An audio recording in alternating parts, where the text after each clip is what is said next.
In our headlines this evening, National Unity Government to institute Criminal Justice Strategic Board and Health Promotion Unit to facilitate free screenings in observance of World Hypertension Day. The details are straight ahead.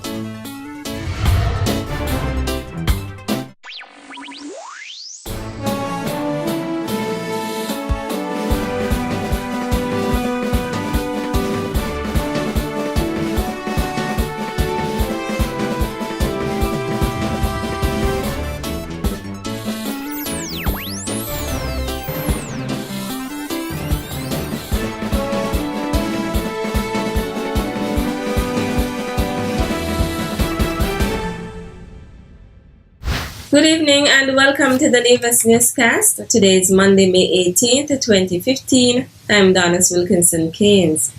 The Nevis Division of the Royal St. Christopher and the Nevis Police Force is investigating the shooting death of a Mount Lily village resident. 38-year-old Wayne Furlance was shot to death at his home at about 4 a.m. today, Monday, May 18th, by an armed assailant or assailants.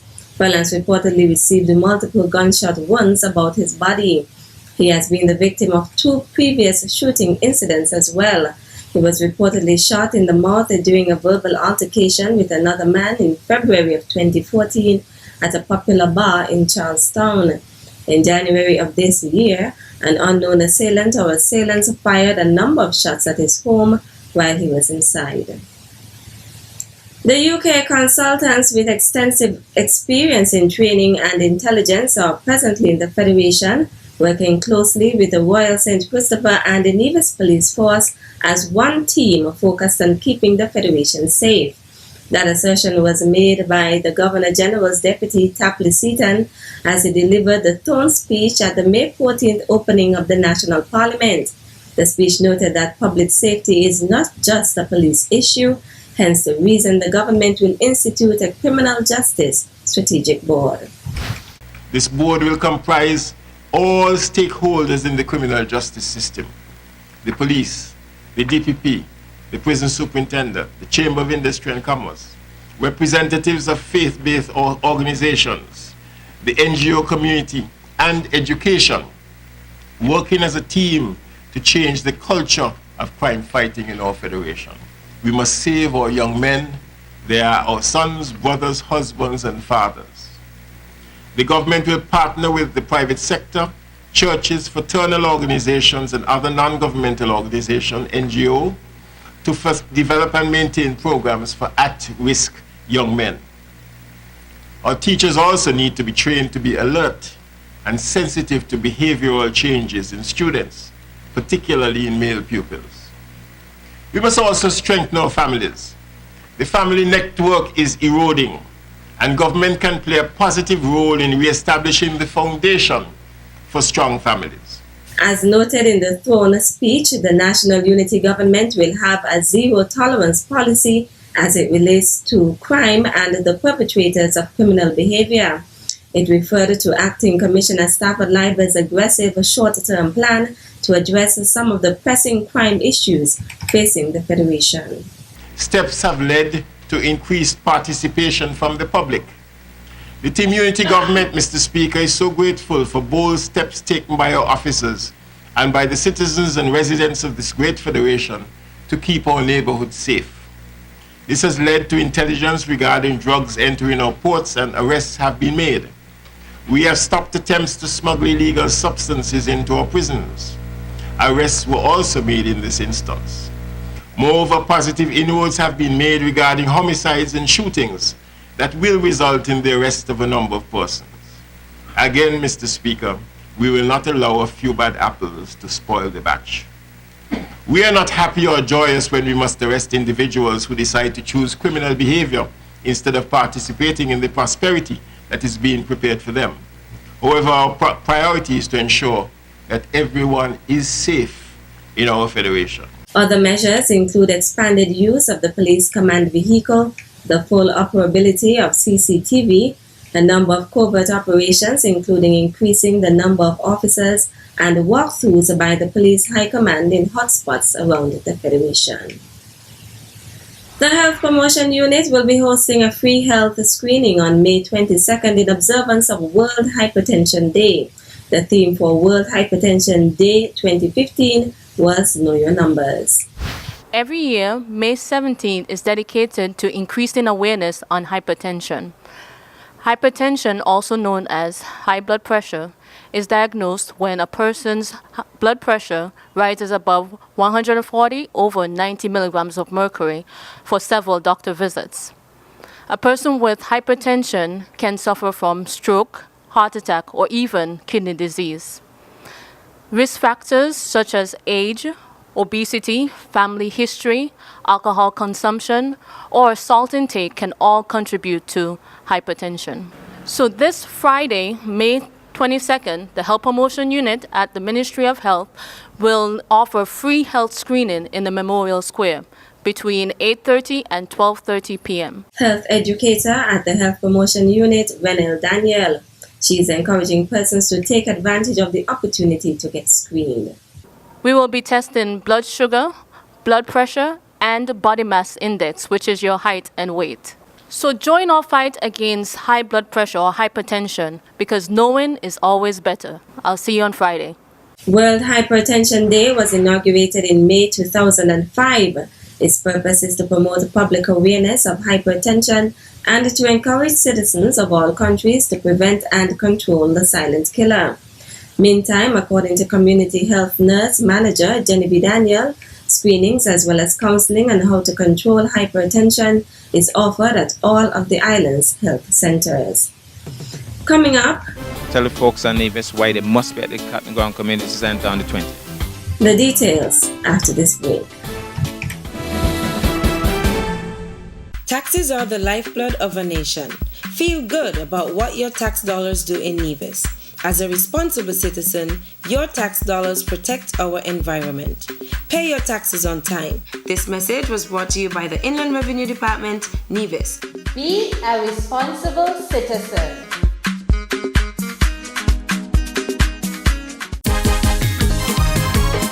Especially for the country, I'm a ladies.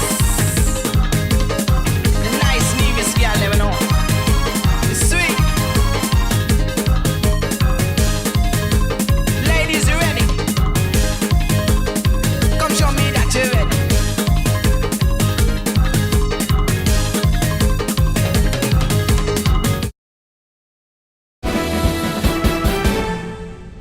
Welcome back.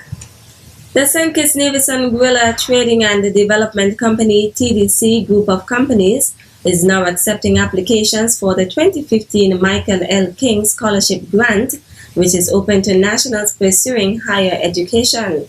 Students can now apply to receive the financial assistance. The annual award is open to citizens of St. Kitts and Nevis who are normally resident in the Federation and intend to return after completion of their course of study. It is intended to assist the students who are desirous of pursuing full-time university studies at the undergraduate and postgraduate levels in areas which include but are not limited to agriculture, architecture, accounting, business management, construction management, economics, engineering, information technology, and pharmacology. Applicants are required to maintain a minimum cumulative grade point average of 3.0 or higher and must demonstrate exemplary scholarship to receive a one-time disbursement of $5,000 for 1 calendar year. Additional information can be obtained from TDC's General Office at Penny's Industrial Estate, Charlestown, or telephone 469-5430. The TDC Human Resources Department on 4th Street, Bastia, telephone number 465-2511, or the company's website www.tdclimited.com. The Michael L. King Scholarship Grant was introduced in 2007 and is an honorary bursary named after the company's second chairman, who was a staunch advocate of educational excellence. The month of May is Community Development Month, and the Department of Community Development here on Nevis is hosting a month of activities under the theme, Our Community, Our Commitment, Our Concern. Community Development Officer for the St. James's area, Delroy Pinney, in an interview with the Social Development Outlook's Curtis Morton, spoke about the objective and what would be showcased at the Fountain Community Center's Open Day tomorrow, Tuesday.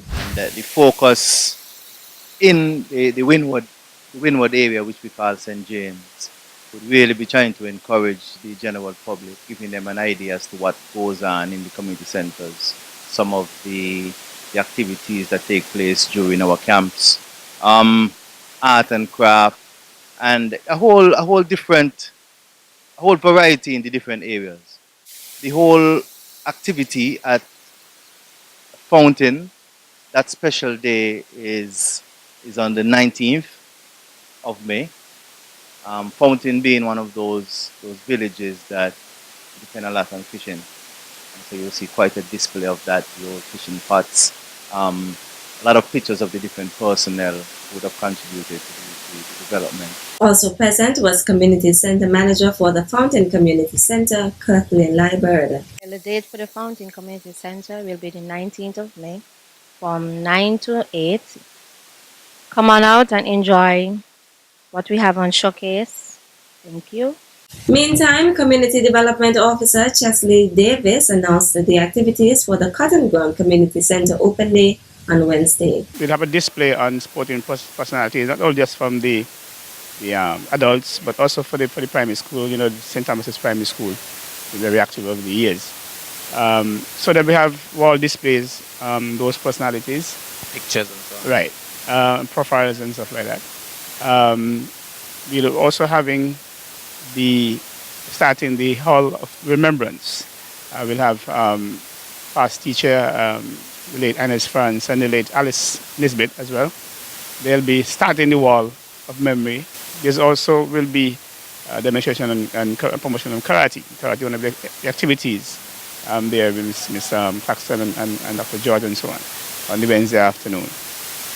We're hoping also to have a small cooking demonstration with one of our team leaders over there in Cotton Ground, and as well as some artifacts and so on from the village and the surrounding areas.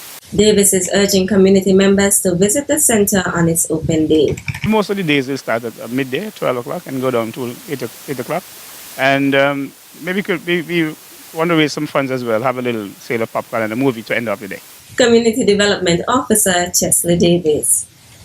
Persons 18 to 30 years old are being presented with an opportunity to participate as youth photographers for the International Monetary Fund's IMF 2015 annual meetings in Peru.